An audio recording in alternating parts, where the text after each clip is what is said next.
अस्सलाम वालेकुम dear students. अब हम देखने जा रहे हैं अपना होमवर्क नंबर 2। होमवर्क नंबर 2 का क्वेश्चन नंबर 1। अच्छा, वैक कैलकुलेट करने का ये पहला प्रॉपर सवाल है। क्वेश्चन में क्या बोल रहा है, वो एक कंपनी है जैसम limited has the following capital structure. एक कंपनी है जैसम लिमिटेड, उसका हमें कैपिटल स्ट्रक्चर दिया हुआ है।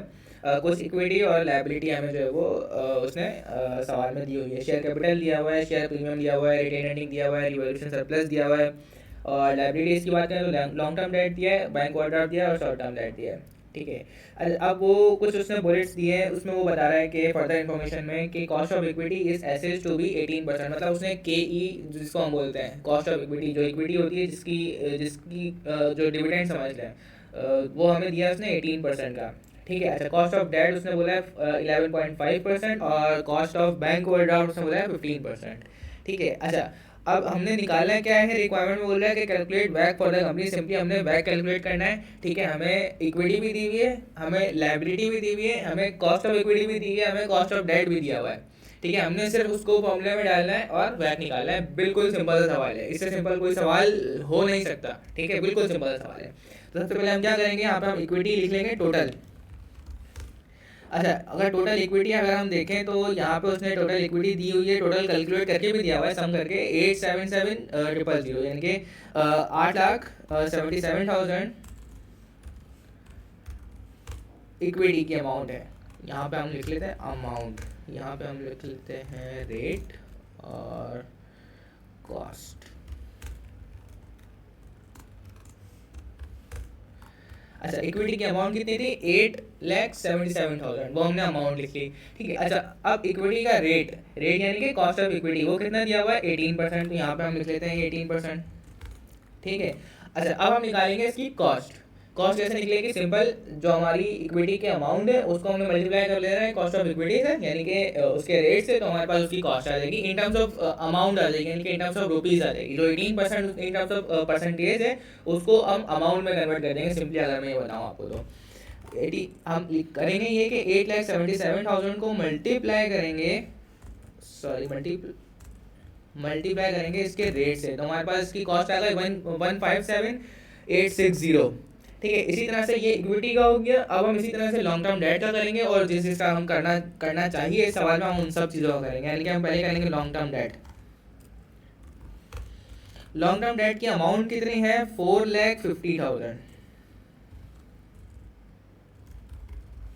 ठीक है। अच्छा, अब लॉन्ग टर्म डेट का अमाउंट 4,50,000 है और उसकी परसेंटेज कितनी है, कॉस्ट ऑफ डेट कितना है, वो है 11.5%। तो हम यहाँ पे इसका रेट भी लिख लेंगे 11.5%। ठीक है। अच्छा, अब हम उसकी वही कॉस्ट निकालेंगे। कॉस्ट किस तरह से निकलती है कि अमाउंट, जो उसकी cost of cost of debt बोल रहा हूँ, जो डेट की अमाउंट है, लॉन्ग टर्म डेट की अमाउंट है, उसका हम उसके रेट से, यानी कि कॉस्ट ऑफ डेट से मल्टीप्लाई करेंगे, तो उसकी cost in terms of rupees, in terms of percentage, in terms of amount आ जाएगी। ठीक है। सिंपली हम इन दोनों को मल्टीप्लाई करेंगे, तो हमारे पास इसकी कॉस्ट आ जाएगी 51750।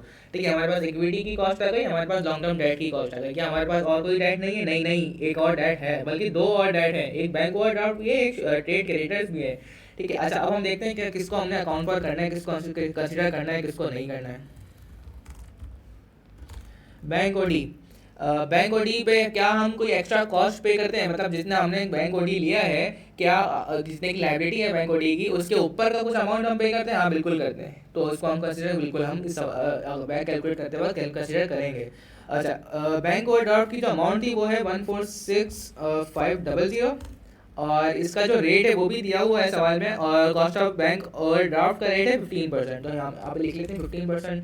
ठीक है। इसी तरह से इसकी कॉस्ट की अमाउंट भी निकाल लेंगे, जो कि हमारे पास आ रही है 21975। ठीक है। हमने इक्विटी की अमाउंट रखी, उसका रेट रखा, उसकी cost in terms of amount निकाल ली। इसी तरह से लॉन्ग टर्म डेट रखा, उसका रेट रखा, और हमने उसकी कॉस्ट इन अमाउंट्स निकाली। हमने ओवरड्राफ्ट रखा, उसका रेट रखा, और हमने उसकी cost in terms of rupees, in terms of amount निकाली। अब हमारे पास बचता है ट्रेड क्रेडिटर। हाँ, क्या हम ट्रेड क्रेडिटर को यहाँ पे बैक की कैलकुलेशन में कंसिडर करेंगे या नहीं करेंगे, इस चीज़ का फैसला ये देता है कि क्या ट्रेड क्रेडिटर की कोई कॉस्ट होती है। क्या ट्रेड क्रेडिटर यानी कि रिसीवेबल, जो फॉर एग्जांपल हमने किसी को कोई गुड्स बेचे हैं, उससे हमने उससे हमने कोई रिसीव करना है, सॉरी कुछ हमने परचेजेस किए हैं, ठीक है, हमें उसको कुछ पे करना है, उस गुड्स जो हमने खरीदे हैं उसके अगेंस्ट हमने कुछ उसको पे करना है, ठीक है। क्या हम उस पर इंटरेस्ट देंगे, क्या हम उससे कुछ ज़्यादा पैसे उसको देंगे? नहीं, हमने कोई कॉस्ट उस पर नहीं देनी होती। जब उसकी कोई कॉस्ट हमने देनी ही नहीं होती ट्रेड क्रेडिटर्स पे, तो हम उसको वैक का पार्ट भी नहीं बनाएंगे, ठीक है। हम वैक में सिर्फ उसका पार्ट बनाएंगे जिसकी हमने कोई कॉस्ट बेयर करनी है, जिसको हमने कोई कॉस्ट पे करनी है, ठीक है। हमने जब ट्रेड क्रेडिटर की कोई कॉस्ट पे नहीं करनी, ठीक है, तो हम उसको यहाँ पे कंसिडर नहीं करेंगे। सिंपली हम यहाँ पे इस अमाउंट का और इसकी कॉस्ट का टोटल करेंगे और उससे हम वैक निकालेंगे। यहाँ पे अगर हम इसका टोटल करें